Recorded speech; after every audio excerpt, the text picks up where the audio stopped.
ఆశీర్వదించి చేయూతనిచ్చే సహృదయులు డాక్టర్ వెన్నా వల్లభరావు గారిని దర్పణం పుస్తక పరిచయం చేసేందుకు వేదిక మీదకు వినయంగా ఆహ్వానిస్తున్నాం.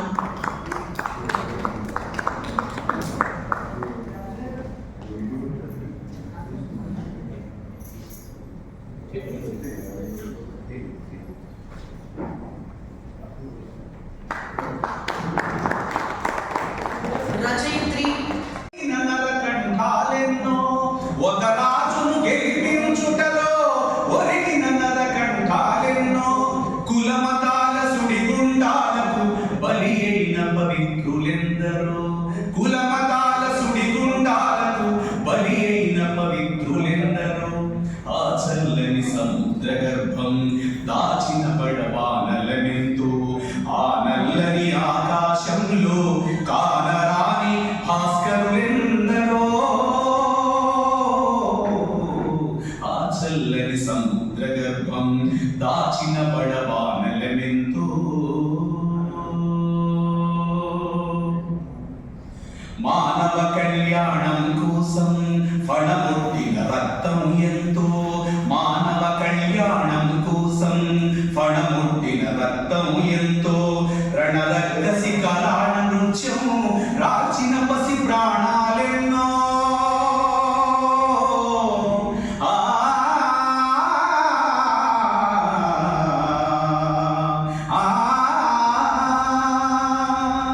రణరక్కసి కరాణ నృత్యం రాచిన పసి ప్రాణాలెన్నో, కడుపు కోతతో అల్లాడిన కన్నులలో విషాదమెంతో, కడుపు కోతతో అల్లాడిన కన్నులలో విషాదమెంతో. ఉన్మాదుల కృత్యాలకు దగ్ధమైన బ్రతుకులు ఎన్నో, ఉన్మాదుల కృత్యాలకు దగ్ధమైన బ్రతుకులు ఎన్నో. ఆ చల్లని సముద్ర గర్భం దాచిన పడబానలమెంతో, ఆ నల్లని ఆకాశంలో కానరాని భాస్కరులెందరో. ఆ చల్లని సముద్ర గర్భం దాచిన పడబానలమెంతో. అన్నాతులు అనాథలుండని ఆనవయుగమదెంతు దూరము, కరువంటూ కాటకమంటూ కనిపించని కాలాలెప్పుడో. అన్నాతులు అనాథలుండని ఆనవయుగమదెంతు దూరము, కరువంటూ కాటకమంటూ కనిపించని కాలాలెప్పుడో.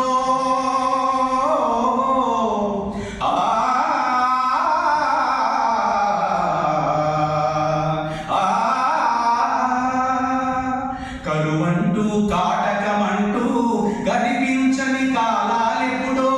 పసిపాపల నిధుల కళ్ళలో ముసిరిన భవితవ్యం ఎంతో, పసిపాపల నిధుల కళ్ళలో ముసిరిన భవితవ్యం ఎంతో.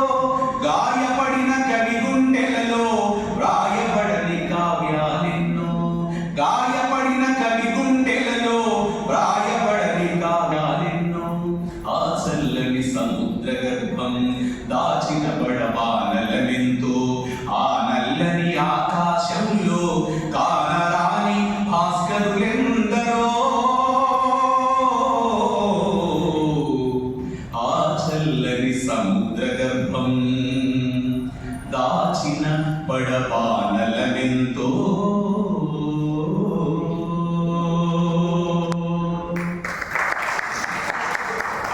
ధన్యవాదాలు చంద్రనాయక్ గారు. మామూలుగా ఈ మా సభలన్నింటిలో కూడా మాకు మన కొండపల్లి మాధవరావు గారు ఎప్పుడు కూడా ఒక పద్యంతో కానీ ఒక పాటతో కానీ మొదలెడుతూ ఉండేవారు. వారి రోజున వారే ఆవిష్కర్త గౌరవనీయులు శ్రీ మండలి బుద్ధప్రసాద్ గారికి, శ్రీమతి సమంతకుమారి గారికి, చలపాక ప్రకాష్ గారికి, రచయిత్రి శ్రీమతి కోనేరు కల్పన గారికి, సభలో ఉన్నటువంటి సాహితీ ప్రేమికులు శ్రీమతి కోనేరు కల్పన గారి ఆత్మీయ కుటుంబ సభ్యులు, మిత్రులు అందరికీ హృదయపూర్వకమైన నమస్కారాలు. ఈరోజు రచయిత్రి శ్రీమతి కోనేరు కల్పన గారు ఒక అనువాదకురాలుగా మన ముందుకి రావడం జరిగింది. అవి కూడా జాతీయ భాషగా గాంధీ గారి చేత కీర్తించబడినటువంటి హిందీ నుంచి తెలుగులోకి వారు చాలా మంచి కథల్ని ఎంపిక చేసుకుని హిందీలోకి అనువాదం చేశారు. ఇవి చాలా వరకు వారు తమ మనవలకు హిందీ బోధించే క్రమంలో పాఠ్య పుస్తకాల్లో ప్రాథమిక, మాధ్యమిక, రాష్ట్ర భాష, ప్రవేశిక లాంటి సిలబస్లో ఉన్నటువంటి కథలే. అంటే పాఠ్య పుస్తకాలలో ఉన్నటువంటి కథలు చాలా గొప్ప గొప్ప రచయితలు రాసినటువంటి కథలను మాత్రమే చాలా ఎంపిక చేసి వాటిని పాఠ్య పుస్తకాల్లో వస్తాయి. అలాంటి కథలు ఉండటం వల్ల వీటిలో చరిత్రక సాక్ష్యాలుగా నిలుస్తున్నటువంటి కథలు ఉన్నాయి. మరి 12 కథల్ని ఈ దర్పణం అనేటటువంటి ఈ సంపుటిలో వారు అనువాదం చేసి అందించారు. దాంట్లో చరిత్రక సాక్ష్యాలుగా నిలిచేటటువంటి కథా రచయితల కథలు ఉన్నాయి. ఆదర్శవాద, యథార్థవాద దృష్టిలో రాసినటువంటి కథలు ఉన్నాయి. హాస్య వ్యంగ్య కథలు ఉన్నాయి. సీరియస్ కథలు ఉన్నాయి.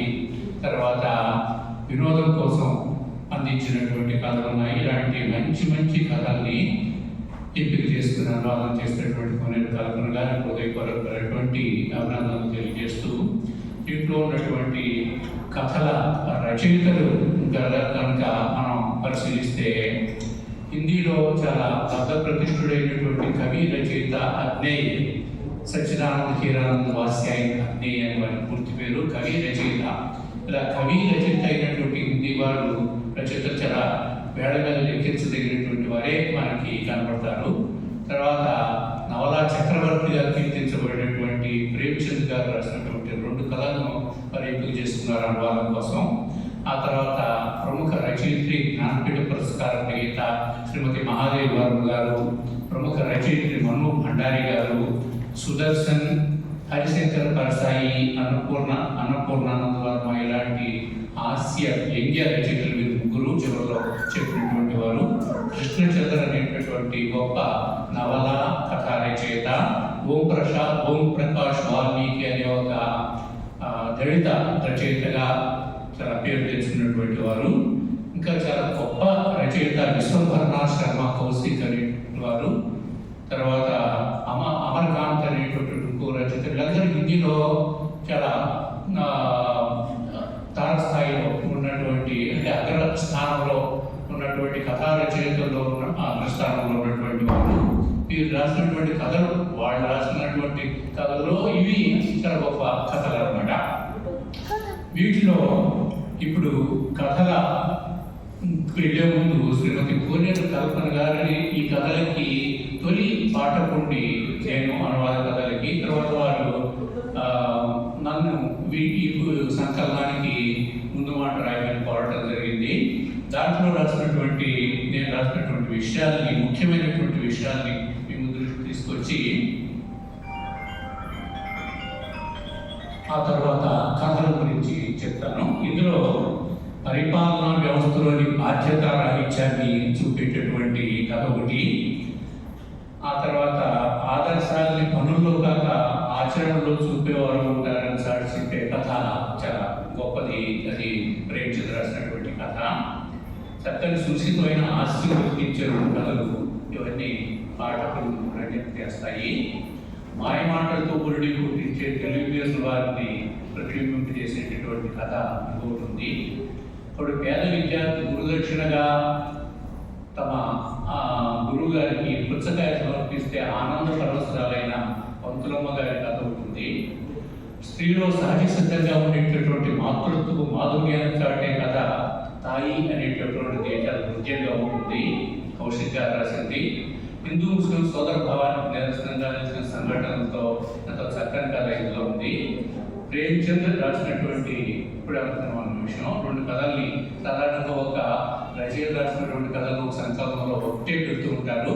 కానీ ప్రేమ్చంద్ వాటికి అర్హుడు.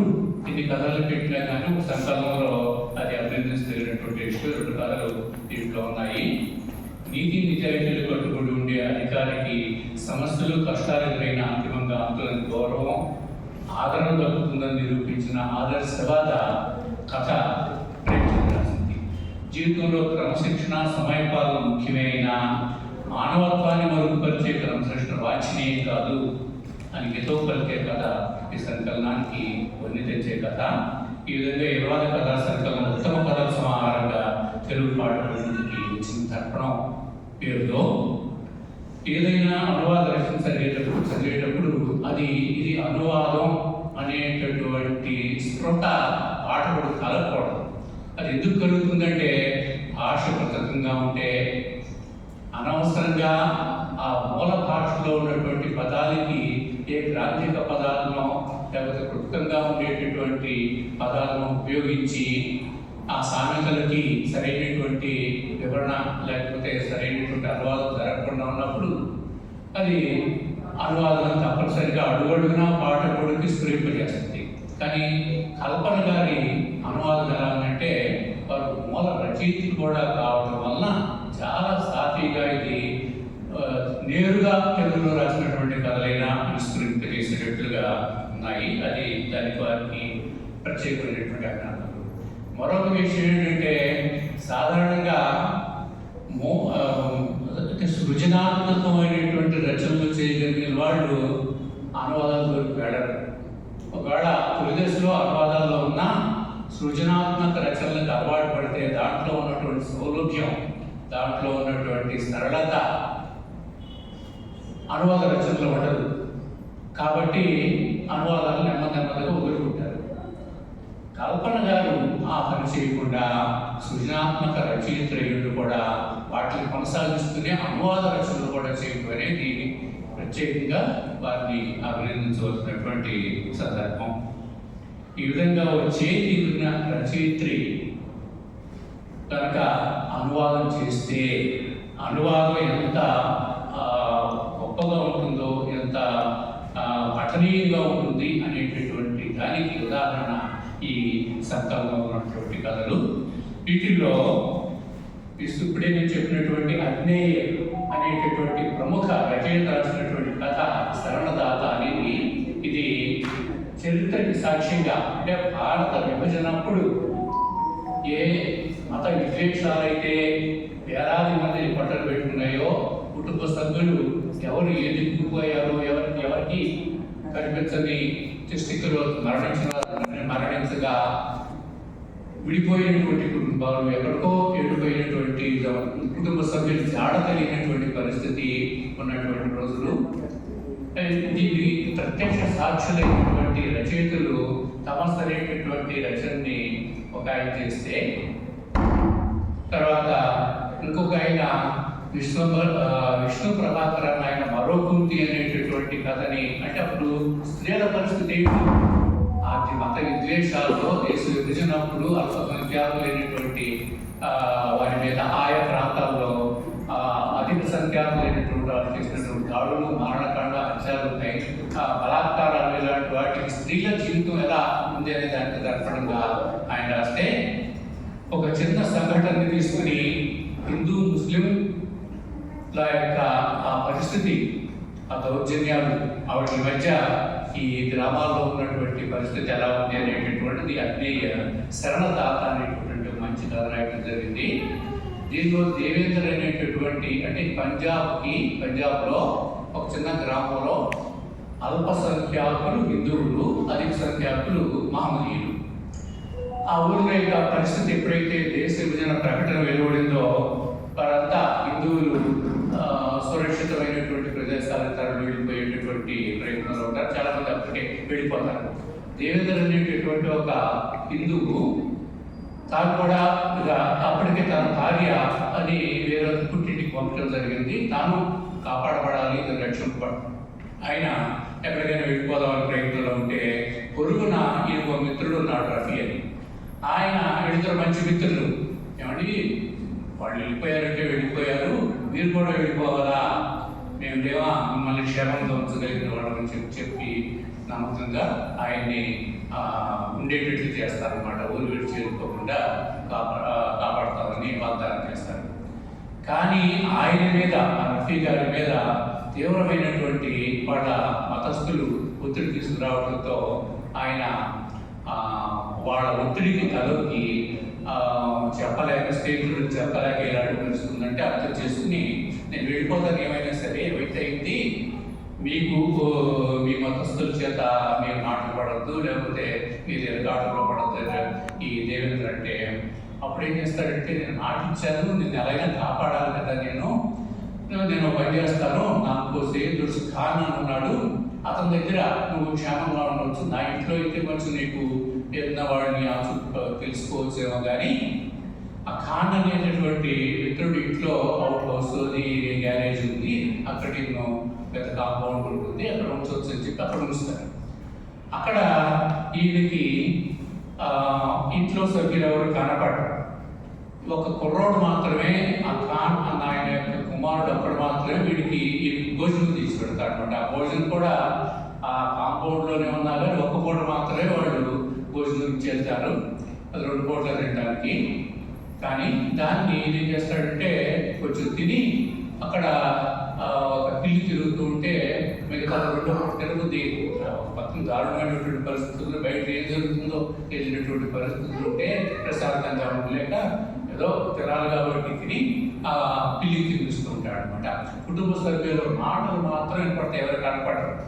ఆ మాటలను బట్టి, వాళ్ళ స్వరాలను బట్టి వాళ్ళు ఎవరెవరు ఉన్నారు, ఎంతమంది ఉన్నారు అనేటటువంటిది స్త్రీలు, యజమాని భార్య, భర్తలు, లేకపోతే కుమార్తెలు, వీళ్ళ స్వరాలు మాత్రం వాళ్ళని బట్టి అనుకుంటూ ఉంటాడు అనమాట.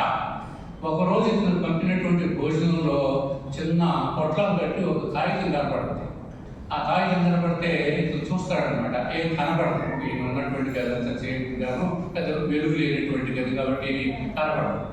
ఆరైపోయి ఎందుకైనా మంచిదని చెప్పి ఏముందో దీంట్లో అని చెప్పి బయటికి వెళ్ళి ఎక్కడో ఎంచుకోబడేటటువంటి ఆ కాంతి కిరణంలో దాంట్లో చదివితే మీరు భోజనం ఏదైనా కుక్కకు పెట్టి తినండి అని మాట ఉంటుంది దాంట్లో.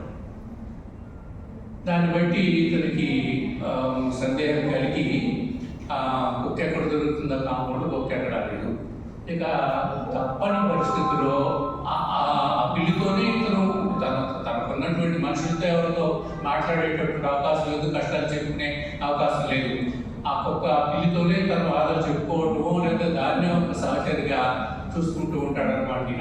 అలాంటి దానికి ఇది విషయం కలిసిందేమో అనుమానం కలిగిన తర్వాత దానికి పెట్టడానికి చాలా బాధపడతాడు. కానీ తప్పని పరిస్థితులతో ప్రాణి లేదు కాబట్టి ఎంతో మదన పడుతూ తను క్షమించమని కోరుతూ, ఆ ఖాన్ గారు నాకేం చేయగలిచారో నేను నీగా చేయగలిచాను, నన్ను క్షమించు, నిజానికి ఆపద కలిగితే అని చెప్పి దాన్ని పెడితే అది చచ్చిపోతుంది. చచ్చిపోయిన తర్వాత ఇక తన పరిస్థితి అర్థమయ్యి ఆ కాంపౌండ్ దాటి ఎలాగోలా తెచ్చుకోవాలి, ఇక్కడ ఉంటే నాకు రక్షణ లేదని చెప్పి ఈయన వెళ్ళిపోతాడు. వెళ్ళిపోయిన తర్వాత ఇక నెలన్నర గడుస్తుంది. ఆ నెలన్నర గడిచిన తర్వాత ఆయన ఒక ఢిల్లీ ఆకాశవాణి నుంచి, అంటే పరిస్థితులు కొంచెం కుదరపడిన తర్వాత ఆయన తన ఆచూకీ తెలియజేస్తూ, నేను బ్రతికే ఉన్నాను, నా కుటుంబ సభ్యులు ఎవరన్నా ఉంటే నేను అలా అడ్రస్లో ఉన్నానని చెప్పి ఆయన ఒక ప్రకటన ఇస్తాడు. ఆ ప్రకటనకి తన బంధువుల నుంచి అయితే ఏం రెస్పాన్స్ రాలేదు, కానీ లాహోర్ నుంచి ఒక ఉత్తరం వచ్చింది.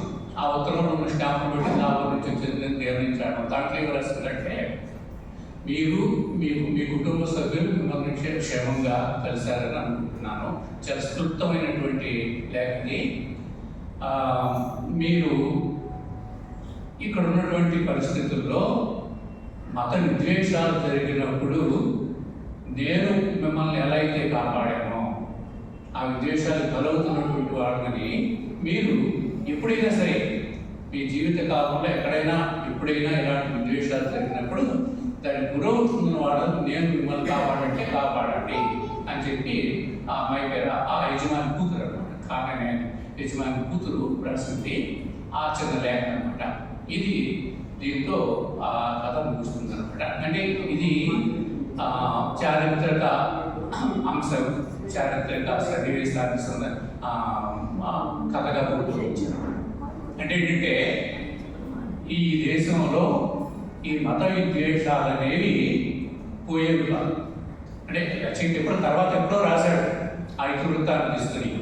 కాబట్టి ఎప్పుడు మత విద్వేషాలు జరిగినా, ఇతర మతాల మధ్యన ఇలా సాగులు బలాత్కారాలు అలాంటివి జరుగుతుంటాయి. అలాంటప్పుడు ఒకరినొకరు కాపాడుకోవాలి అనేటటువంటి చక్కని సందేశాన్ని ఇస్తూ అగ్ని రాసినటువంటి కథ. ఇక ప్రేమచంద్ర రాసినటువంటి 2 కథలు, క్రమశిక్షణని, 2 ధర్మరక్షణ అని 2 కథలు ప్రేమచంద్రి. అంటే 300 కథలు రాసిన ప్రేమచంద్ర ప్రతి కథ ఒక ఆణిముత్యం. ఈ క్రమశిక్షణ అనేది వృత్తిలో క్రమశిక్షణ, సమయపాలన అవసరమే, కానీ ఆ వృత్తిని బట్టి అదే సర్వస్వం కాదు, మానవత్వం ప్రధానం. ఓ డాక్టర్ గారికి 5 గంటల వేళ ఒక డోలీలో ఒక చిన్న పిల్లవాడిని జబ్బుతో ఉన్నవాడిని మోసుకొస్తారు. అంటే డోలు 100 సంవత్సరాలు రాసిన అది 100 సంవత్సరాల నాటున్న ఆ డోలీ పరిస్థితి ఇప్పటికీ మనం చూస్తూనే ఉన్నాం. తీసుకొచ్చి డాక్టర్ గారు అప్పుడే బయట వెళ్ళిపోతుంటే ప్రతిలాడతారు, అయ్యా మీరు చూడండి కొంచెం వీడి ప్రాణం పోయేటట్టు అంటే నా టైం అయిపోయింది, నేను వెళ్ళిపోతున్నాను, గోల్ పాడుకోవాలని చెప్పి వెళ్ళిపోతాడు ఆయన. ఆ వెళ్ళిపోయినప్పుడు చాలా బ్రతుకులాడతారు, ప్రాధాన్యపడతారు. కానీ అతను నేను చాలా క్రమశిక్షణ పరుడిని, నేను సమయపాలన చేస్తానని వెళ్ళిపోతే దురదృష్టవశాత్తు ఆ పొరవాడు చనిపోవడం జరిగింది. అయితే ఆ పొరవాడు తీసుకొచ్చినటువంటి వ్యక్తి ఒక ముసలి వ్యక్తి, అగత్తని. అతను చాలా అంటే పాములు అతను దగ్గర విద్యుత్ పాము కలిసిన వాడికి మంత్రంతో నయం చేసేటటువంటి గుణం ఉంది. చివరికి ఏమవుతుందంటే ఒకసారి ఈ అతని డాక్టర్ గారి అబ్బాయి యువకుడు వాడు పాములు ఆడించడం వాడికి సరదా. వాడు పుట్టినరోజు రోజు భయంకరమైనటువంటి సర్పాలని ఎవరిని క్లోజ్ చేసి వాటితో విన్యాసాలు చేస్తుంటే ఒక పాము, ఒక భయంకరమైనటువంటి నాకు ఇటీవల పట్టింది. అది అందరూ అన్ని కూరలతో చేసిన పాములని అందరూ అంటుంటే లేదు లేదు చూడండి నేనే పట్టుకున్నాను కావాలంటే కూరలు కూడా చూడండి అని చెప్పి చూపిస్తే దాని కాడు గురవుతాడు. ఆ గురయ్యి వాడిని కాపాడటానికి ఎవరో ఒకరిద్దరు వచ్చినా కానీ డాక్టర్లు కాపాడలేరు, ఈ మంత్రాలు వేసేటటువంటి వాళ్ళు కాపాడకపోతే ఎవరున్నారంటే పలానా భగత్ అనేటటువంటి వ్యక్తి ఉన్నాడు, అతను పిలిపిస్తే తప్పకుండా ఎలాంటి కాడుకైనా అతను మంత్రించి బాగు చేయగలంటే అతన్ని కబురెళ్తుంది. కానీ అతను నా కొడుకు చావు పాడే కారణపడేయాడు కాబట్టి వాడికి నా పరిస్థితి అతను తెలియాలప్పుడు నేను వేళ నుంచి పీచుకుని కూర్చుంటాడు కానీ ప్రశాంతంగా ఉండలేడు. రాత్రి టైం చూసుకుంటూ ఉంటాడు, ఎంతసేపు అయిందో ఏమిటో ఆ కుర్రోడి పరిస్థితి ఏమైందో అని మతం కొడుతూనే ఉంటాడు. భార్యతో కూడా నేను వెళ్ళను, అతనికి ఏం వైద్యం ఇది మంత్రం ప్రయోగం మూలికలు తీసుకువెళ్ళి లేదని చెప్పి. కానీ భార్య పడుకున్న తర్వాత పరుగు తీసుకుంటూ వెళ్ళి ఆ మూలికలు అర్ధరాత్రి పూట రైతుకుని తీసుకువెళ్ళి ఆ కుర్రోడికి వైద్యం చేసి వాడు బ్రతికిస్తాడు. కానీ అక్కడ ఉండకుండా అతను ప్రణయిన తర్వాత అక్కడి నుంచి వెళ్ళిపోతాడు. ఎవరా వ్యక్తి అని చెప్పి కృతజ్ఞత తెలియజేయాలని డాక్టర్ అనుకుంటే కానీ అతను అక్కడ కనీసం చుట్టం ముట్టించుకోవడానికి అగ్ని కూడా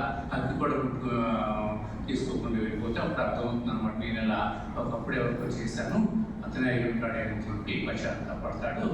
ఇది ప్రేమించింది కదా. ఇంకో అద్భుతమైనటువంటి కథ ఉంది, కథ మీకు చదవండి. సమయ అభావం దృష్ట్యా నేను సమగ్రంగా నేను ఉంచలేకపోతున్నందుకు క్షమాపణ కోరుతూ మీకు ఎక్కువ సమయం ఇవ్వలేనందుకు మేము క్షమాపణ కోరుతున్నాము.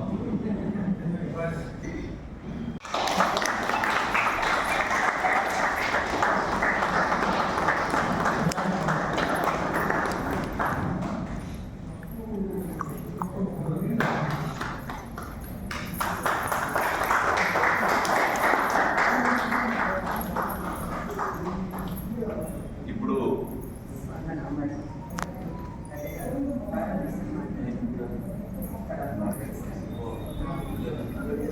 ముందు మీరు కూడా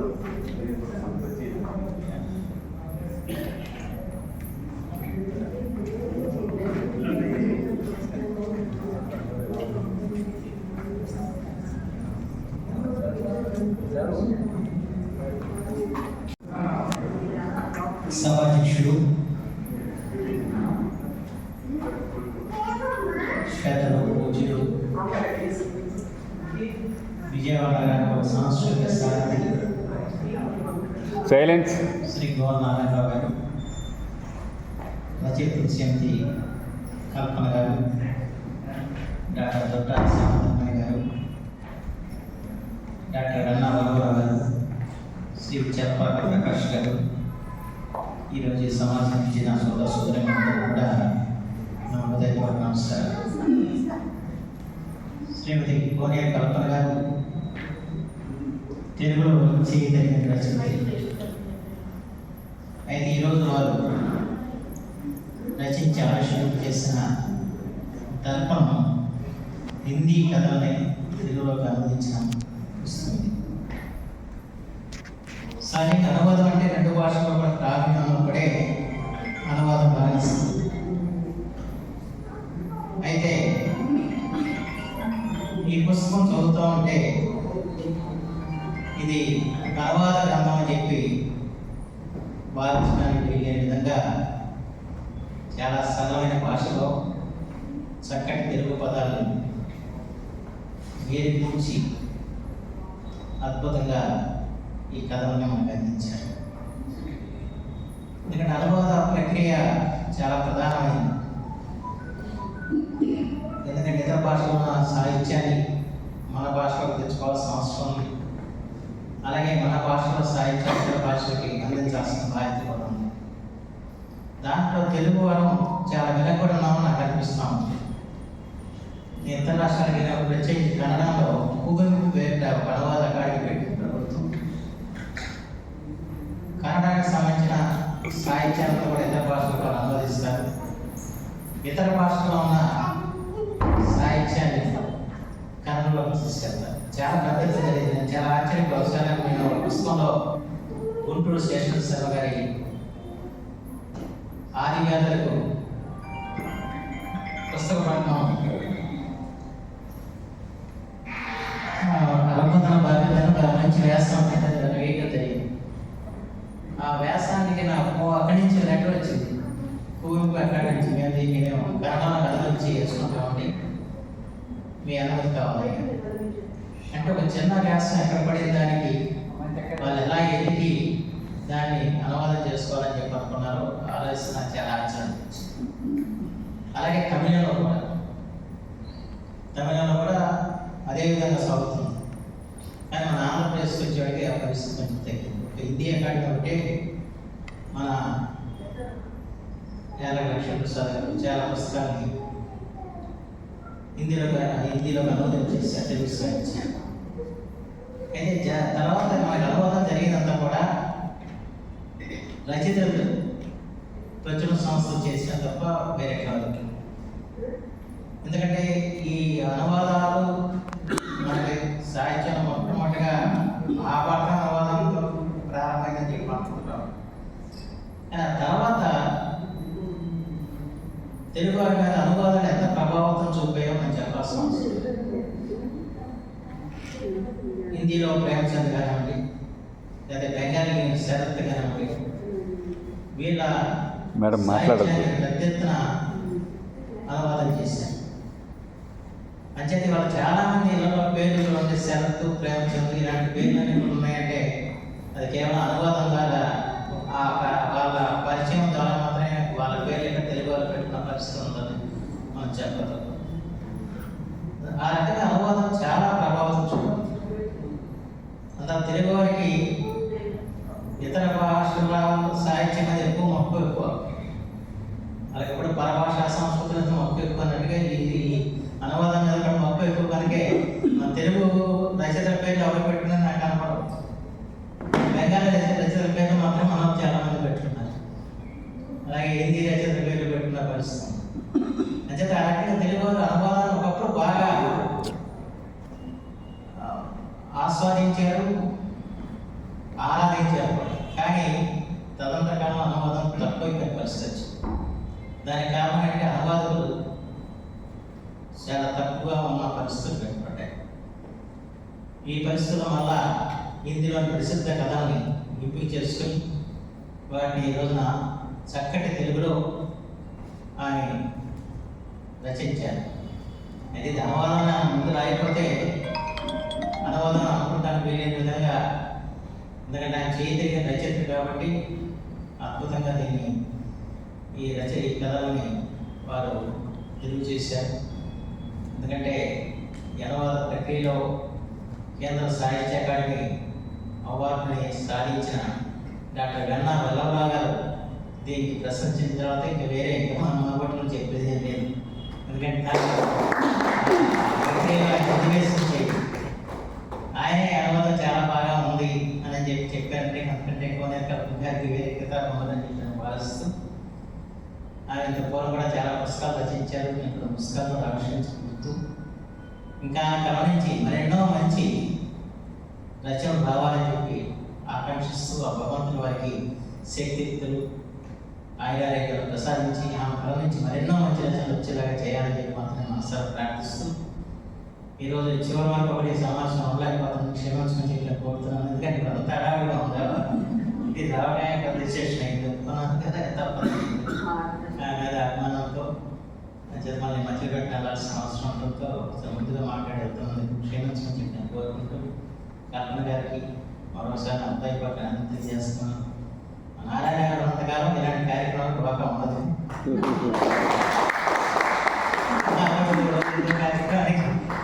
రావాల్సిన పరిస్థితి కనిపిస్తూ ఉంటారు. నిజంగా విజయవాడ నగరానికి ఒక ఆభరణం అని చెప్పచ్చు. ఈ సాహిత్యాన్ని కానీ సంస్కృతిని కానీ పరిపోషించే మనుషులు తక్కువైపోయారు. అలాంటి సమయంలో నేనున్నాను వెనకని చెప్పే ఒకే ఒక వ్యక్తి గోల్మాన్ గారు. వారి యొక్క ఇంకా మా చుట్టా సెలవు పాడాల్సి ఉంది. అక్కడ వినాలని కానీ సమయం మళ్ళా కష్టం అని చెప్పి వ్యక్తం కాకుండా అనేది అనువాద పత్రం పెట్టి ఇప్పుడు అనువాదాన్ని పెద్ద ఎత్తున తీసుకురావడానికి ప్రయత్నంలో ఉన్నారు. ఇంతపూర్వక కథా రచయితకి శిక్షణా తరగతులు పెట్టినప్పుడు కూడా నేను వెళ్ళడం జరిగింది.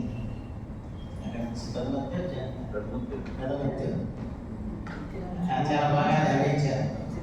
అంచేత ఎందుకంటే యువ రచయితలను ప్రోత్సహించడం, అలాగే అనువాద రచయితలు కూడా ఒక వేదిక మీదకి తీసుకొచ్చి అనువాదాలు చేయించాలని చెప్పిన గొప్ప సంకల్పం చేస్తున్నందుకు శవంతమైన హృదయపూర్వకంగా తెలియజేస్తూ మా జలపాల ప్రకాష్ గురించి చెప్పక్కర్లేదు. ఆయన అన్ని విధాలుగా రచయిత కాకుండా రచయితలందరికీ కూడా ఒక పెద్ద దిక్కుగా నడిపిస్తున్నాడు. ఆయన కూడా నాకు తెలియజేస్తూ సెలవు తీసుకుని ధన్యవాదాలు.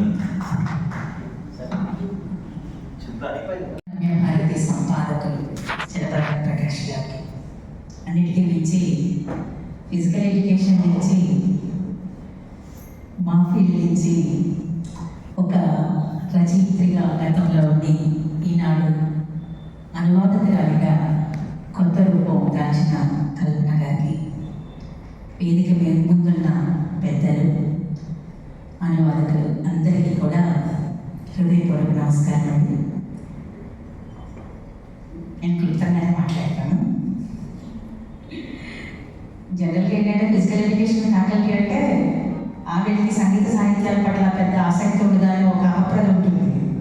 కానీ అది తప్పు అని కల్పన గారు నిరూపించారు.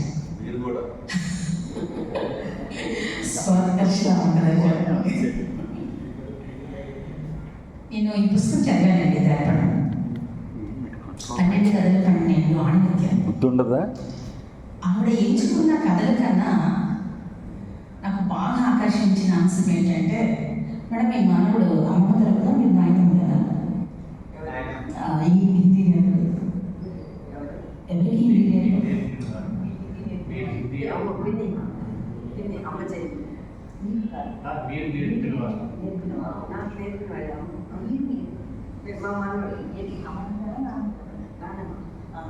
ఒక నానమ్మగా, తల్లిగా కాదు, ఒక నానమ్మగా తన మనవడికి హిందీ నేర్పుతూ ఆ ప్రయాణంలో ఆవిడ అనువాదకురాలిగా మారడం అన్నది చాలా గొప్ప విశేషం.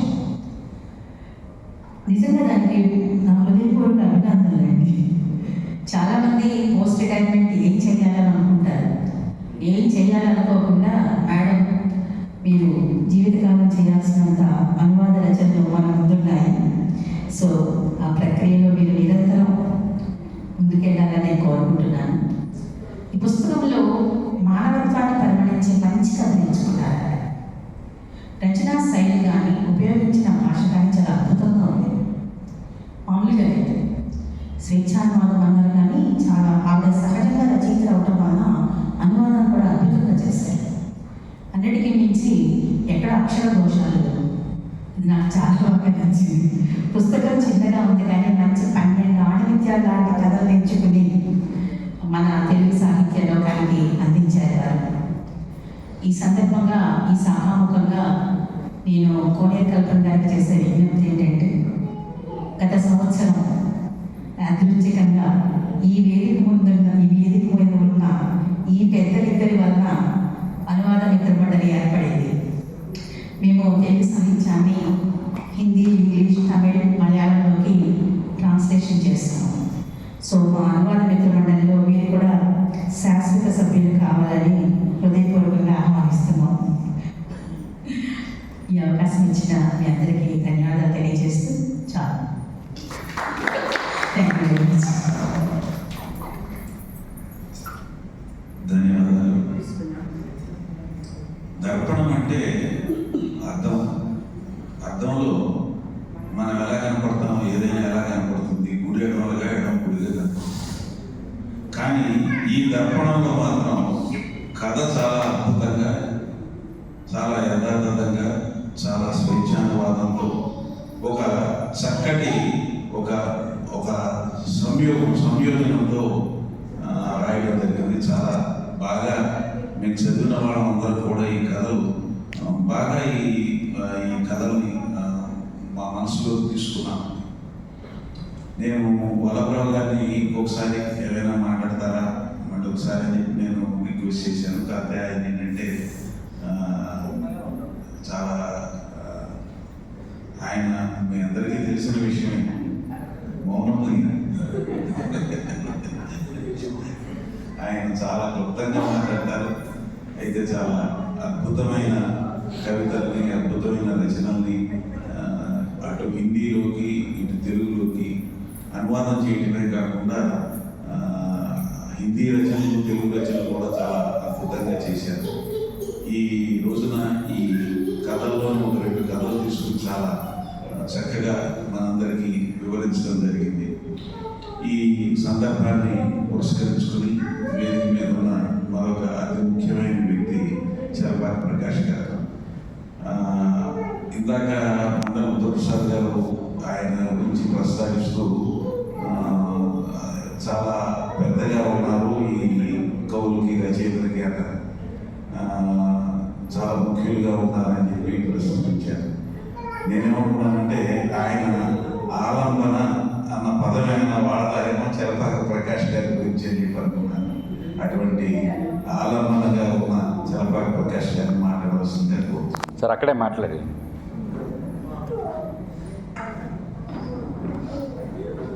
సభాధ్యక్షుడు కోడాల ముఖ్య అతిథిగా చేసిన మండల ఉత్తరప్రసాద్ గారు, అలాగే ప్రఖ్యాత అనువాదకులు ఎన్న వల్లభరావు గారు, పుట్టా శ్రీమణి గారు, రచయిత కోనేరు కల్పన గారికి చేసిన అందరికీ నమస్కారం. ఆప్తవాక్యం భాగంగా 2 మాటలు తెలిపి మీకు చేస్తాను.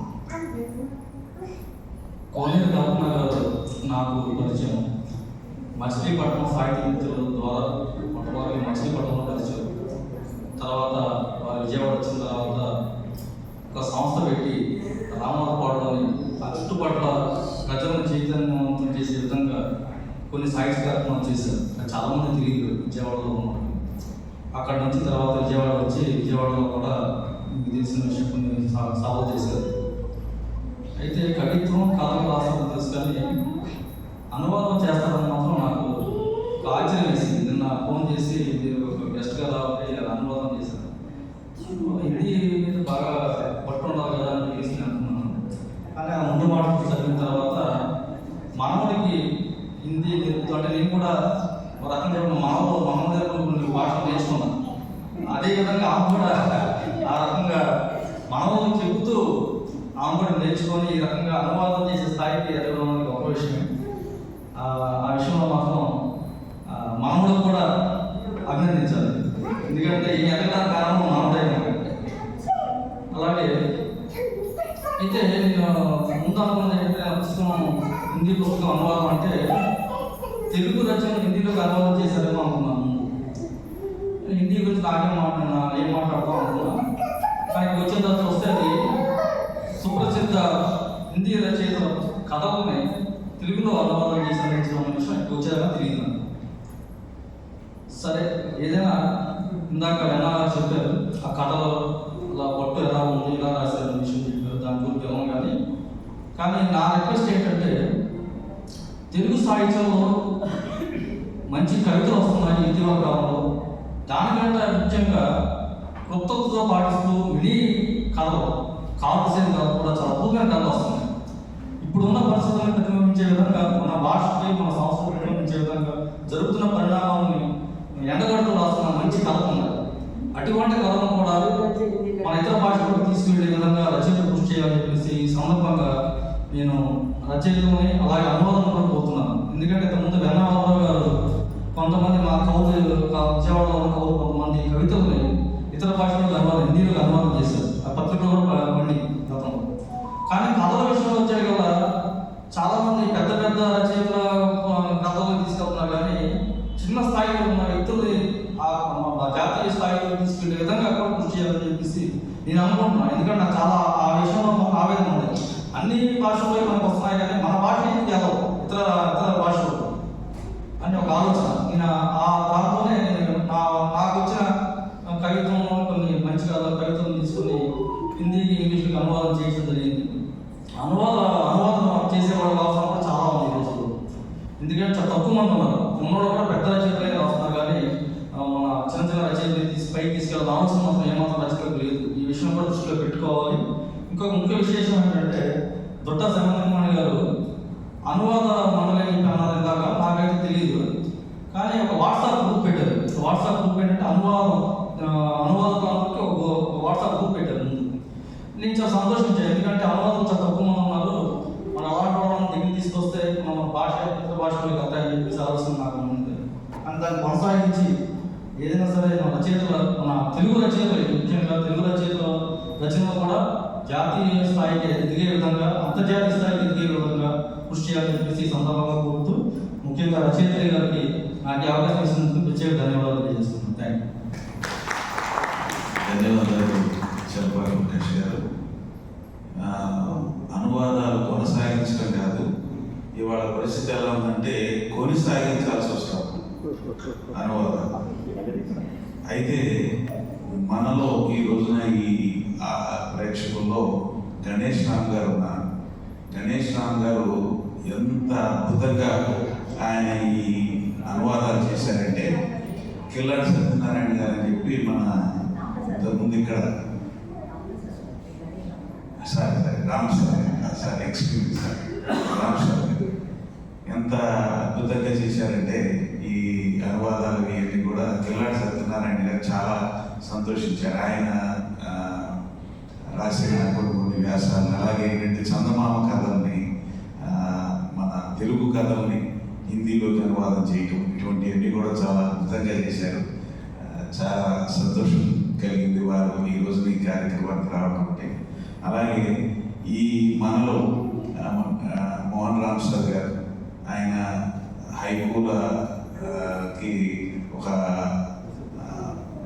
అత్యంత అద్భుతమైన సృజన ప్రచారం కల్పించి చేసిన మనిషి.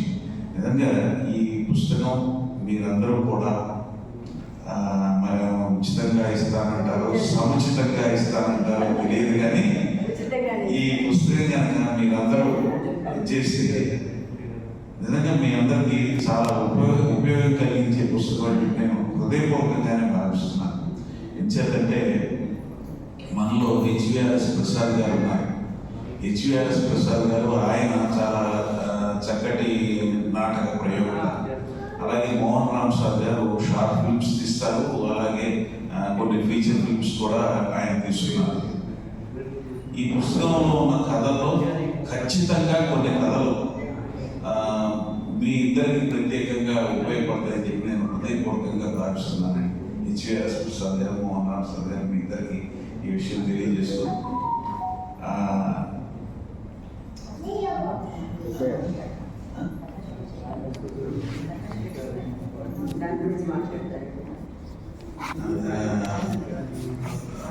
అనువాద మిత్ర మండలి దుర్గా సమర్థమణి గారు 2వ విడత ఈ 2వ విడతకి మూల కారణం చంద్రబాబు ప్రకాష్ గారండి. జస్ట్ ఒక 2 నిమిషాల అనువాద మిత్ర మండలి గురించి మాట్లాడతాను. యాక్చువల్లీ ఒక సంధి అవసరం, ఒక చారిత్రక అవసరంలో పుట్టిన అనువాద మిత్ర మండలి. అంటే వల్లభరావు గారు, యాదగడ్డ లక్ష్మీప్రసాద్ గారు వీళ్ళందరి తర్వాత నెక్స్ట్ జనరేషన్ ఎవరు అన్న ఒక ఆలోచన వచ్చినప్పుడు కొంతమందిని సంప్రదించడం జరిగింది. ఎవరికి వాళ్ళు మేము చేయలేమని చెప్పారు. అప్పుడు అనుకున్నాం అనమాట, ఒక అప్రెంటిస్షిప్ మెథడ్లో ఒక ప్రయత్నం చేద్దామని మేము ఒక ప్రయోగం చేసాము. సక్సెస్ అయ్యాము. ప్రస్తుతం అయితే ఒక కోర్ టీమ్గా ఒక 12-13 మెంబర్స్ కలిసి మేము ప్రధానంగా తెలుగు సాహిత్యాలే తీసుకెళ్తున్నాం ప్రకాష్ గారు. ఇది కంటిన్యూ అవుతుంది. అయితే నేను ఇంకా పసిప్రాయంలోనే ఉంది అనువాద మిత్ర మండలి.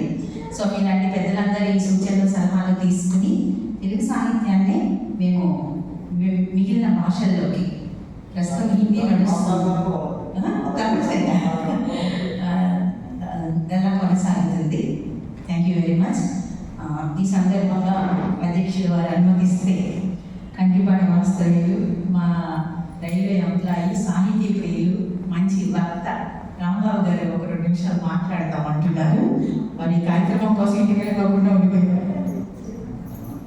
మీరు పసిప్రాయం అన్నారు, కానీ యాక్చువల్గా ఇది మన అనువాద మిత్ర మండలిలో ఉన్న సభ్యులందరూ ఎంత వేగంగా రాస్తున్నారంటే కసిప్రాయంలో ఉన్నారు. వేదికను అలంకరించినటువంటి పెద్దలు, ఇప్పటిదాకా మాట్లాడి వెళ్ళిపోయిన బుద్ధప్రసాద్ గారికి, వేదిక ముందు ఉన్నటువంటి పెద్దలకి మీ అందరికీ నమస్కారాలు. నా పేరు అఖిల రాంబాబు. డివిజనల్ రైల్వే మేనేజర్ కార్యాలయంలో చీఫ్ ఆఫీస్ సూపరింటెండెంట్ ఉద్యోగం. సెకండ్ గారు కూడా అక్కడ కూడా పనిచేశారు కాబట్టి ఆవిడ నా సహోద్యోగి. కేవలం నేను సాహిత్య ప్రియుడే ఇక్కడ కూడా చాలా సభలకు హాజరయ్యాను. అయితే పని ఒత్తిడి వల్ల, ఈ యూట్యూబ్ వల్ల కొంచెం తగ్గిన మాట వాస్తవమే. అయితే దాన్ని ఇవాళ మళ్ళీ సమంతకమణి గారు సాయంత్రం 5:30 ఫోన్ చేసి మీరు రావాలని చెప్తే ఆవిడ మీద కేవలం గౌరవం ప్రకటించడానికి, ఆవిడకి కనపడి ఉండిపోవడానికి నేను ఇక్కడికి వచ్చాను. కానీ ఈ సభ జరుగుతున్న తీరు, ఇక్కడ పెద్దలు మాట్లాడుతున్న తీరు చూసి నేను కథలేక కనుపాటు వెళ్ళాలి. వెళ్ళేటప్పటికీ వర్షం వాతావరణంలో చాలా ఏంటంటే కథలేక బంధించేశారు అంతా. మరీ ముఖ్యంగా అనువాద రత్న ఆయన వల్లభరావు గారు, ఆయన అద్భుతంగా వివరించిన తిరిగి అసలు ఆ పుస్తకం చూడకుండానే ఎక్కడికో వెళ్ళిపోయింది. దేశభక్తి పొంగి పొరలుంది. ఆయన నేను సర్వదా వారికి నేను కృతజ్ఞుడిని. అలాగే ఇక్కడికి వచ్చిన తర్వాత మా మిత్రుడు రామప్రసాద్ గారు, ఎప్పటి నుంచో మిత్రుడు, వాళ్ళ పిల్లలు మా పిల్లలు కాంపిటీషన్ తిప్పుతూ ఉండేవాడు. వాడు కూడా ఈ మధ్యలో ఉన్నత స్థానానికి చార్టెడ్ అకౌంట్ ఎగ్జామ్స్లో పాస్ అయ్యారు. వారి ప్రతి కూడా నాకు ఎప్పుడే తెలిసింది మీ ద్వారా. కాబట్టి నేను చాలా సంతోషపడుతున్నాను. దీనికి సర్వదా సమంతకమణి గారి కారణం. వారికి నేను సర్వదా కృతజ్ఞతలు తెలియజేసుకుంటూ దీనికి సెలవు తీసుకుంటున్నాను. Thank you very much.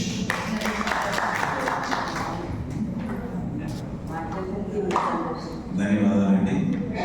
ఈ కథలు రాయటము, ఆ కథల్లో నడిపించడము, అలాగే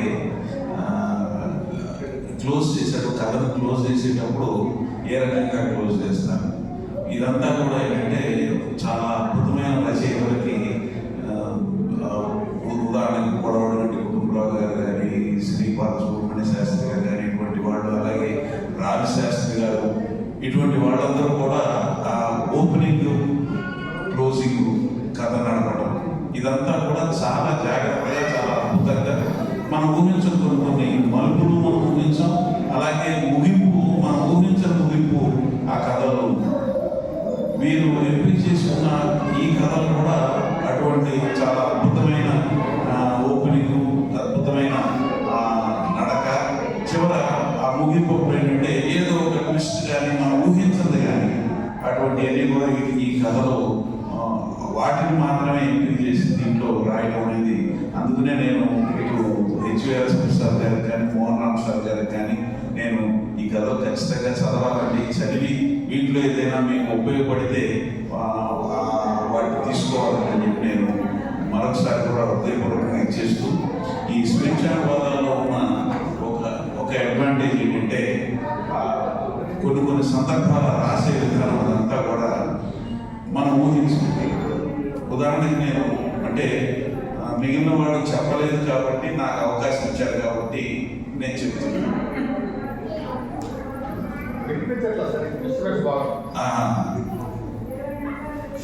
ఏంటంటే ఒక ప్రయోగం అనమాట. ఒక మనిషి ఒక సందర్భంలో ఏదో ఒకటి మొదలెట్టేటప్పటికి చాలా ఇబ్బంది వచ్చేసేసి దానికి మీరు చేసిన ప్రయోగం ఏంటంటే గుండు చేయించుకోగానే వడగళ్ళు పడినట్టు అని చెప్పి ప్రయోగం చేశారు. అలాగే ఒక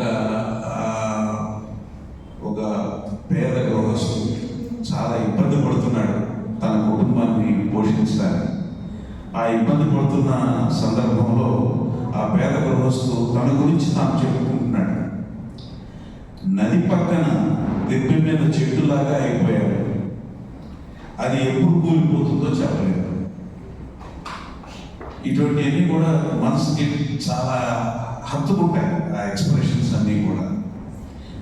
అలాగే ఆదాయం గురించి మాట్లాడుతూ అంటాడు, నెల జీతం పున్నమి చంద్రుడే ఒకరోజు కనిపించి తర్వాత తరిగిపోతుంది. ఇటువంటి ఎక్స్ప్రెషన్స్ ప్రతి కథలోనూ ప్రతి పేజీలోనూ కూడా ఉన్నాయి. కాబట్టి ఖచ్చితంగా తెలుగు కథలంటే ఇష్టపడే ప్రతి ఒక్కళ్ళు కూడా ఈ పుస్తకంలో ఉన్న ప్రతి కథని ఖచ్చితంగా చదవాలని చెప్పి నేను రికమెండ్ చేస్తూ ఈ కార్యక్రమంలో తారా ప్రసూన గారిని మాట్లాడవలసిందిగా ఆహ్వానిస్తున్నాను.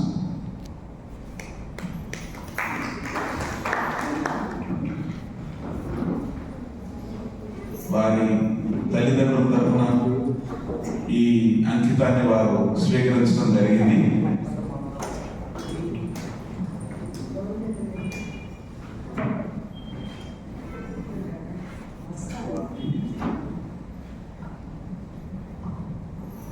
వేదిక మీద ఉన్న పెద్దలకు, వేదిక కింద ఉన్న పెద్దలకు అందరికీ నమస్కారం. నేను ఏం మాట్లాడాలి, దేని గురించి మాట్లాడాలి అక్క అని అడిగినప్పుడు అక్క అంది, నాన్నగారి గురించి మాట్లాడే ఇంకేమవుతుంది. నాన్నగారి గురించి మాట్లాడడానికి ఆయన జీవితం ఒక రకంగా ఎప్పుడు మొదలైందని చెప్పడం కూడా కష్టం. 11 ఏళ్ల వయసులో అప్పటి వరకు అల్లర్చిల్లరగానే ఉంది ఆయన జీవితం. అక్షర జ్ఞానం అయితే ఉంది కానీ చదువు కానీ ఒక రకంగా ఒక ప్రణాళికాబద్ధంగా మాత్రం జరగలేదు. ఆ టైంలో వాళ్ళ చిన్న తాతగారు ఆయన తీసుకెళ్ళి ఒక బ్రిటిషర్ దగ్గర చదువు పెట్టారు. బ్రిటిషర్ దగ్గర పెట్టారు. ఆయన లాక్డౌన్ సూపర్వైజర్గా పనిచేసేవారంట. ఆయన దగ్గర పెట్టారు. ఆయనే ఈయనకి తెలుగు కానీ ఇంగ్లీష్ కానీ మొత్తం నేర్పింది ఆయనే. అట్లా 3 years చదువుకున్న తర్వాత ఆయన మెట్రికులేషన్ ఎగ్జామినేషన్ పంపిస్తాను, బుక్స్ తీసుకురా అని చెప్పినప్పుడు ఆయన భోజనం కూడా వాళ్ళ ఇంట్లోనే చేసేవారు.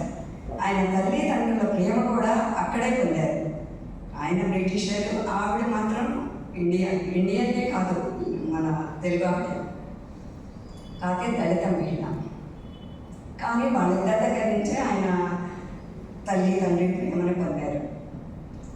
ఆ తర్వాత బుక్స్ కోసం ఆయన అప్పటి వరకు మేకలను పెంచేవారట మా నాన్నగారు. చిన్నప్పటి నుంచి అవంటే చాలా ఇష్టం. ఆ మేకలను అమ్మేసి 200 రూపాయలు పట్టుకొని ఆ రోజుల్లోనే, ఎప్పుడు 1930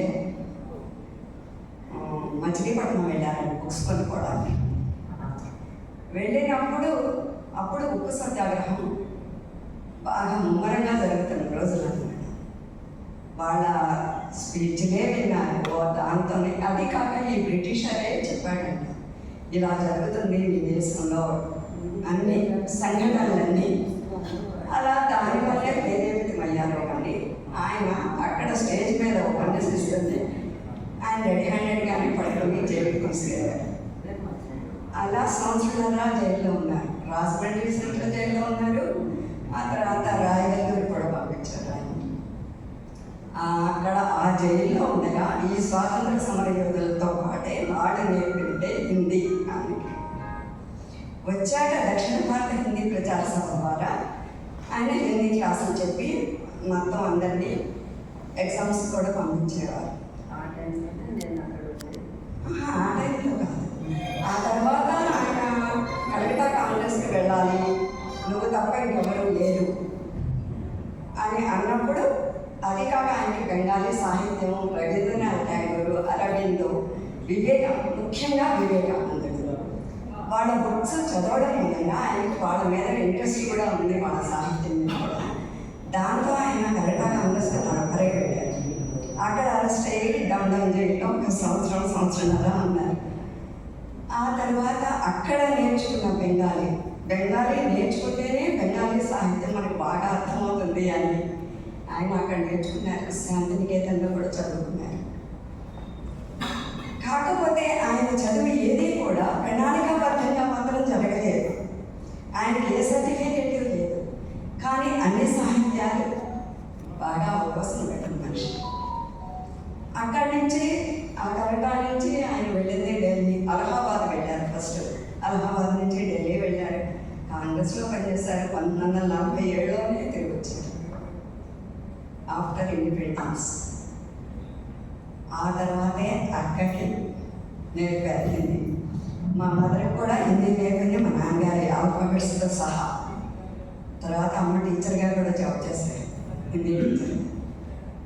అలాగా హిందీ సాహిత్యం ఆయనకి ఇష్టమే. తెలుగు ఇష్టమే, హిందీ ఇష్టమే, ఇంగ్లీష్ ఇష్టమే. షేక్స్పియర్ గురించి చెప్పింది, వర్డ్స్వర్త్ గురించి చెప్పింది మాకు ఆయనే. చిన్నప్పటి నుంచి మొట్టమొదటి నేర్పేటప్పుడే హిందీ, ఇంగ్లీష్, తెలుగు 3 అక్షరాలు నేర్పారు. అలా నేర్చుకున్నాం. ఆ నేర్చుకున్న చదువుని మేమందరం అక్కడితోనే, అంటే ఉద్యోగంతోనే సరిపెట్టుకుంటే మా అక్క మాత్రం సాహిత్యం ఉంటుంది. అది అక్క చేసే సేవే ఎక్కువ.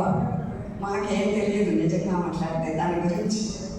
సాహిత్యం చూస్తే ఆహా బాగుంది అనుకుంటాం. ఇందాక ఆయన పాట పాడితే చాలా బాగుంది అనుకుంటాం, అంతవరకే. కానీ నేను చేయలేము రచన. అక్క ఒక్కదే చేయగలిగింది. నిజమైన వారసులంటే ఆవిడే అనుకుంటాను.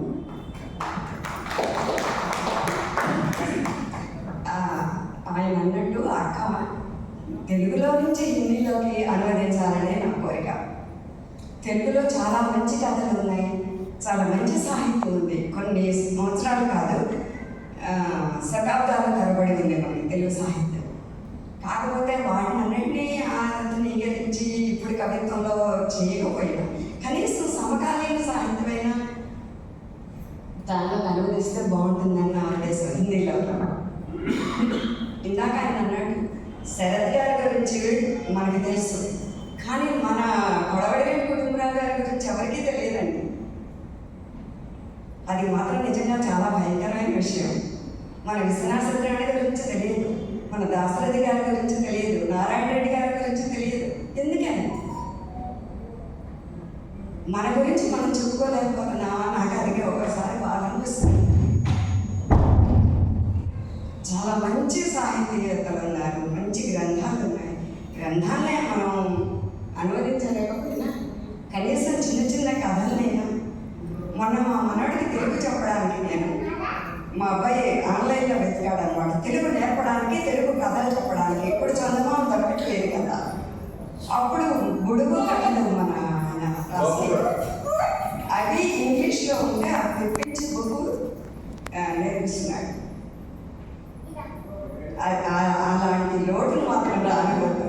కనీసం అనువదించండి, వాళ్ళైనా చదువుకుంటారు. అంటే తెలుగుని తెలుగులో చదువుకోలేకుండా తెలుగుని ఇంగ్లీష్లో చదువుకుంటారు. మనవాళ్ళు కూడా చాలామందికి తెలుగు రావడం లేదు, తెలుగు వాళ్ళకి కూడా తెలుగు రావడం లేదు. ఎందుకంటే ఇతర రాష్ట్రాల్లో స్థిరపడుతున్నారు, వాళ్ళ పిల్లలు హిందీ, ఇంగ్లీష్ అవే చదువుకుంటున్నారు. ఇప్పుడు ఎవరిదాకా అనవసరం. మా కోడలే ఉంది, అమ్మాయి తెలుగు రాయడం చదవడం రాదు. వాళ్ళ నాన్నగారు మధ్యప్రదేశ్లో జాబ్ చేసేవారు, అక్కడే పుట్టింది, అక్కడే పెరిగింది. ఇప్పుడు తన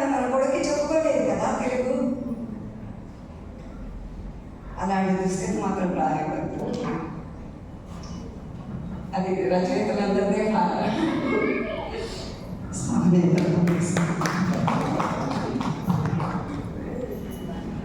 అంటే మీకంటే కథలు చెప్పడం రాలేదు కానీ మీ మనవాడికి మనవరాళ్ళకి దాని గురించి ఒక జోక్ ఉంది. ఒక తల్లిని కొడుకు అమ్మాయి ఏదైనా కథ చెప్పని అన్నాడు రాత్రి భోజనాలు అయితే, కాసేపు ఉండమ్మా మీ నాన్నగారు వస్తారు, ఆలస్యమైనందుకు ఏదో ఒకటి చెప్తారు. అది మా ఇంట్లో జరిగిందండి.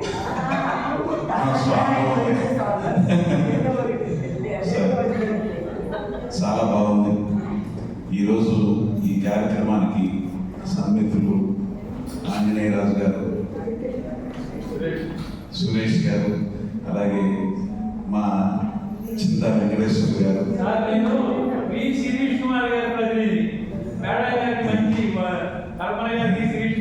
దాదాపు 50 సినిమాలకి అసిస్టెంట్గా, అసోసియేట్గా, అలాగే ఒక 3 సినిమాలకి దర్శకత్వం వహించిన డివి రాజు గారు, అలాగే మా రిటైర్ అయిపోయిన తర్వాత సర్కిల్ ఇన్స్పెక్టర్ అయిన కనకారావు గారు,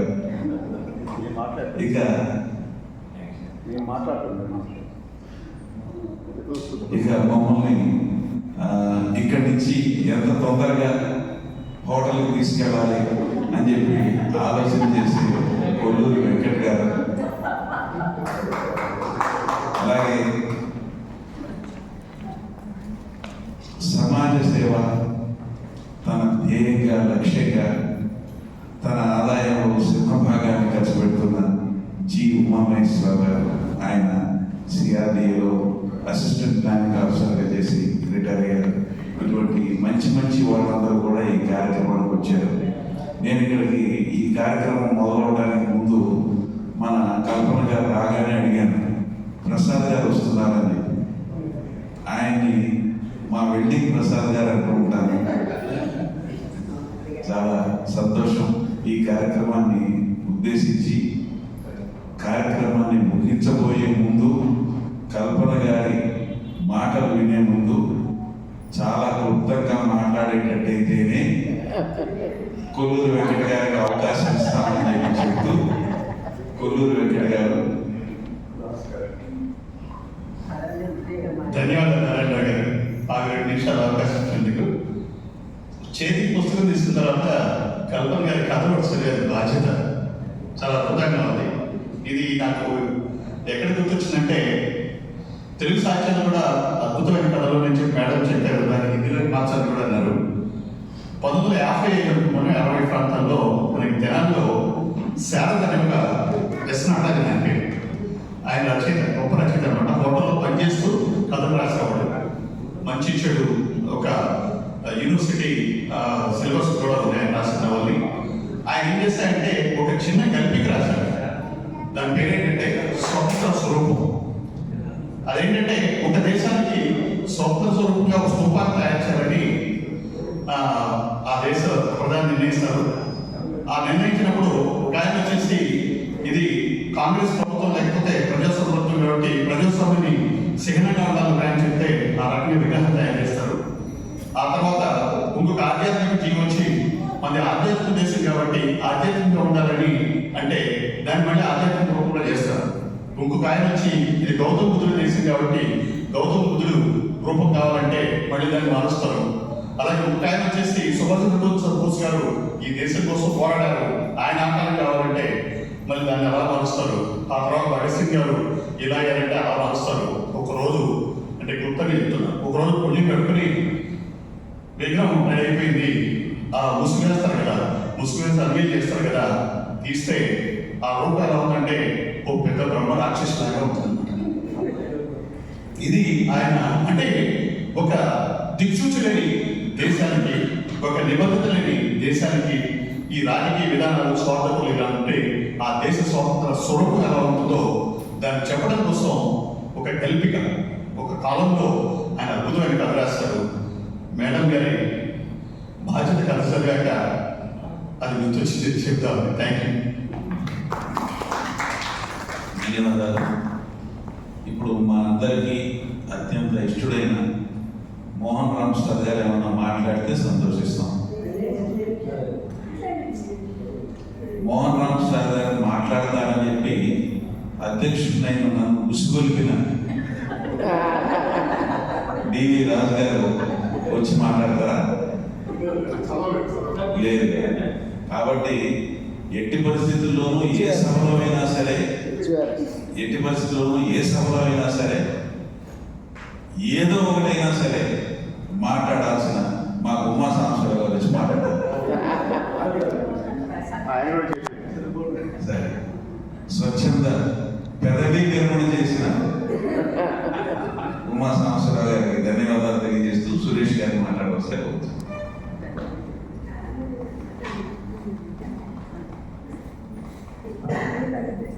సభకి నమస్కారం.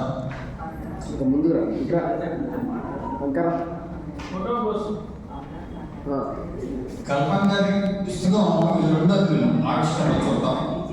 ఒక పుస్తకం సాంతం చదివాను అని అనుకుంటున్నాం, బహుశా 1-2 మిగలచ్చు. ఇది రెండోది.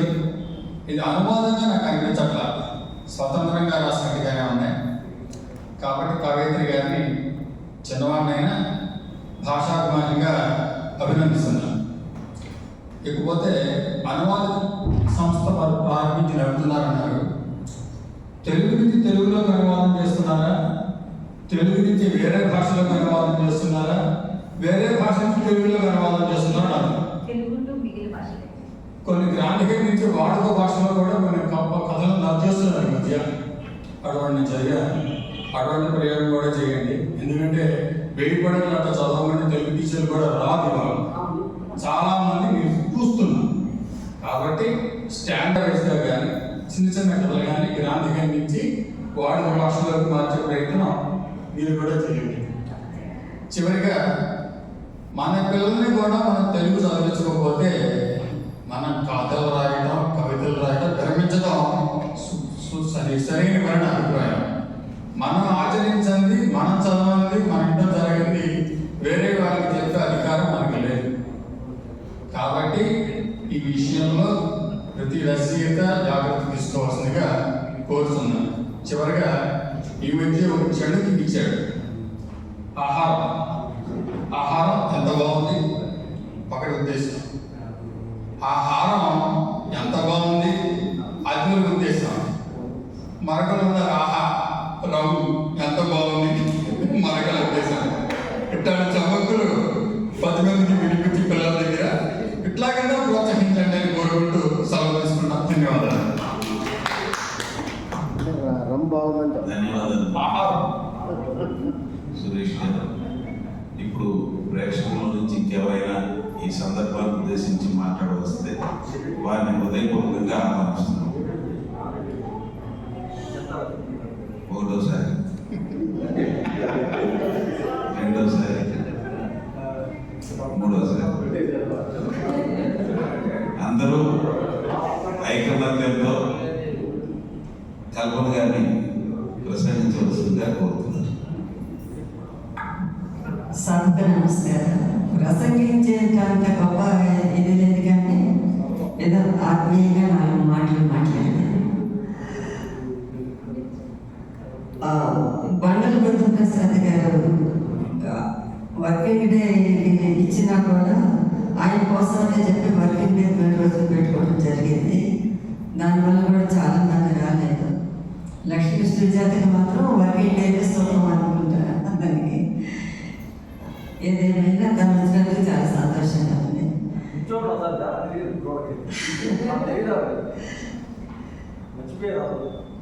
లక్ష్మీ సుజాత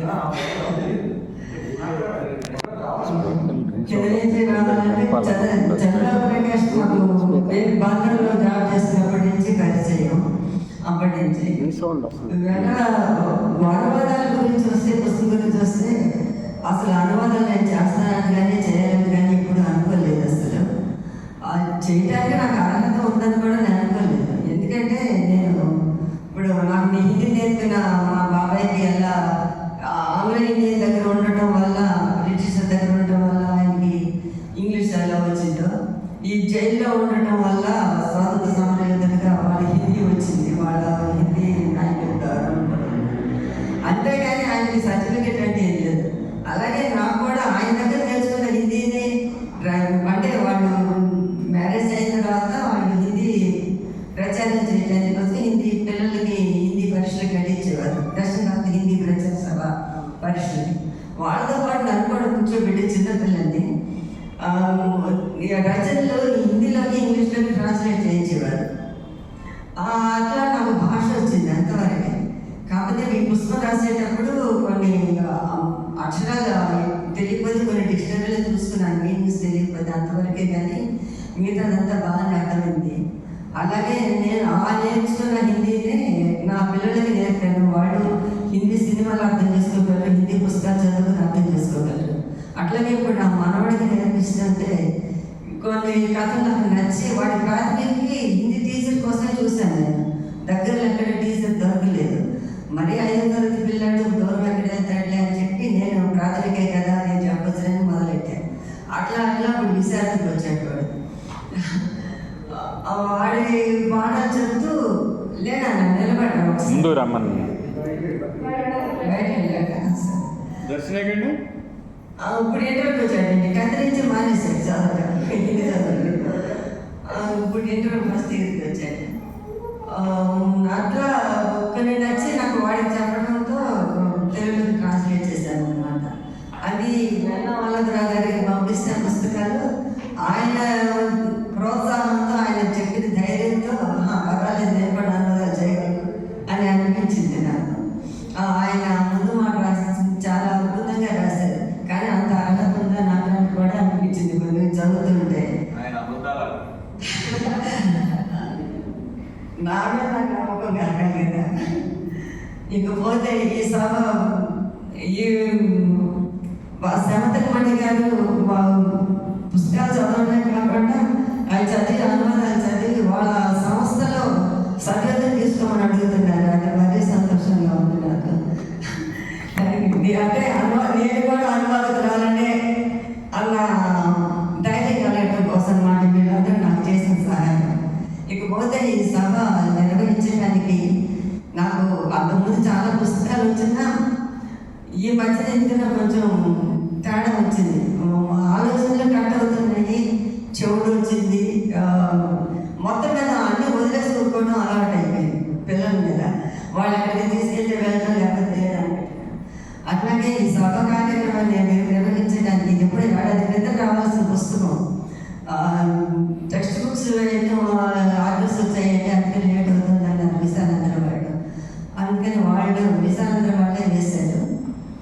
కానీ సభ కార్యక్రమానికి ఒక పెద్ద తమ్ముడుగా గోళ్ళనారాయణ గారు ఉండి నాకు అన్ని ఇది చేశారా అంటూ ఒక్కొక్కటి గుర్తు చూడు. కనీసం బ్యానర్స్ కూడా నేను మర్చిపోయాను. బ్యానర్స్ చేయించారా అని చెప్పి అడగటం, ఇట్లాగే ఒక్కొక్క విషయం అన్ని విషయాలు ఎలా చేశారా అని అడుగుతుంటే అప్పుడు ఒక్కొక్కటి చేసుకుంటుంది. అండ్ నా పిల్లలకి చెప్పడం అలవాటైంది అనమాట. పెద్ద అబ్బాయి యూఎస్ఏలో ఉంటాడు, మా దగ్గర సెలవులకు వచ్చాడు 4 రోజులు. వాడి పనులు వాడుకుంటాయి. ఈ చిన్న అబ్బాయి వాడు కాలేజీలో హెచ్ఓడి కాకుండా యూనివర్సిటీ అయింది. దాంతో వాడి మీటింగులు అవి వాడు ఇబ్బంది పడుతున్నాడు. అందుకని వాళ్ళు ఇబ్బందులు పెట్టలేకపోయాను నేను. అసలు ముందు వాళ్ళ మీద ఆధారపడడం అలవాటు అయిపోయి చెప్పాను కదా. నాకు ఇదిలో నేను గోళ్ళనారాయణ గారే లీడ్ చేసుకొచ్చారు మొత్తం ఈ సంస్థను, ఈ సభని. ఇంకా అనువాదాల గురించి ఏం చెప్పాలి? ధన్యవాదాలండి. కట్టేయండి.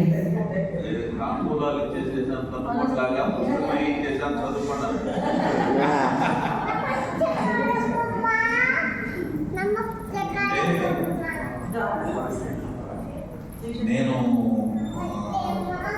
అంటే మా మిత్రులందరి గురించి చెప్పాను. మీరు వచ్చిన వాళ్ళు తక్కువ మంది కాబట్టి మా కమిడిపాటి బాలా త్రిపుర సుందరి గారితో సహా అందరి పేర్లు ప్రస్తావించితే వాళ్ళు సంతోషిస్తారు. వాళ్ళ పేరు సామాన్యంగా చెప్పాను కదండి, మా ఆలోచనలు కట్ అవుతున్నాయి, మధ్య మరకు వచ్చింది పుస్తకాన్ని కారణం వల్ల. కానీ మా పిల్లల పేర్లే నేను మర్చిపోతున్నా. ఇంకా అట్లాంటిది మీ అందరి పేర్లు నేను ఎక్కడ గుర్తించగలను. కొన్ని గుర్తుంటున్నాయి కానీ కాసేపు అయినా గుర్తుకొస్తుంది నెమ్మదిగా, అయ్యో అది చెప్పలేదండి. కాబట్టి మీ అందరి పేరు మీ అందరూ వచ్చినందుకు నాకు చాలా సంతోషంగా ఉంది. అడిగేమో అంటే వాళ్ళు ఎక్కువ మంది రావడానికి అవకాశం లేకపోయింది అనుకుంటున్నాను. అబ్బారావు గారి మిస్సెస్ కూడా వస్తారేమో అనుకున్నాను నేను.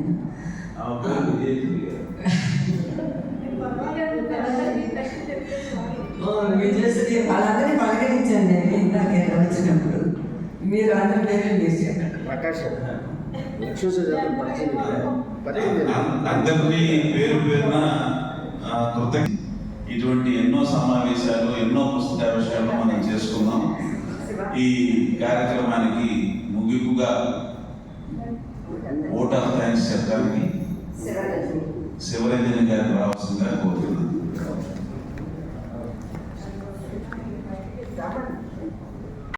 దివ్యజయంగా నడిపించిన గోళ నారాయణరావు గారికి సంతోష సంతృప్తితో ధన్యవాదాలు.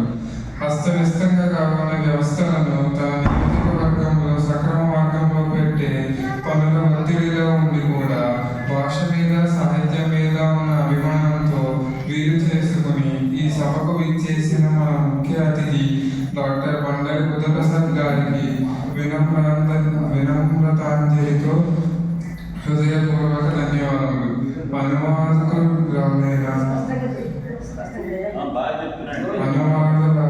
అనువాదకురాలికి ధైర్యాన్ని, ప్రోత్సాహాన్ని ఇచ్చి పుస్తకానికి ముందు మాట వ్రాసి అండగా నిలిచిన డాక్టర్ వెన్నా వల్లభరావు గారికి కృతజ్ఞతాభివందనలు. శ్రమకు వచ్చి సభకు వచ్చి తమ కాలాన్ని మా కోసం వెచ్చించి మరెన్నో విషయాలు తెలియజేసిన అనువాద మిత్ర మండలి అధ్యక్షుడు శ్రీమతి గుట్టా సమంతమణి గారికి ధన్యవాదాలు. పుస్తకం పంపడానికి వీలు కాకపోయినా మా పిలుపును అంగీకరించి ఆత్మీయంగా అలంకరించిన చలబాక ప్రకాష్ గారికి ధన్యవాదాలు. అలసత్వం లేక ఆదరంగా విచ్చేసి సభను నిండుదనాన్నిచ్చిన మీ అందరికీ హృదయపూర్వక ధన్యవాదాలు. సెలవు.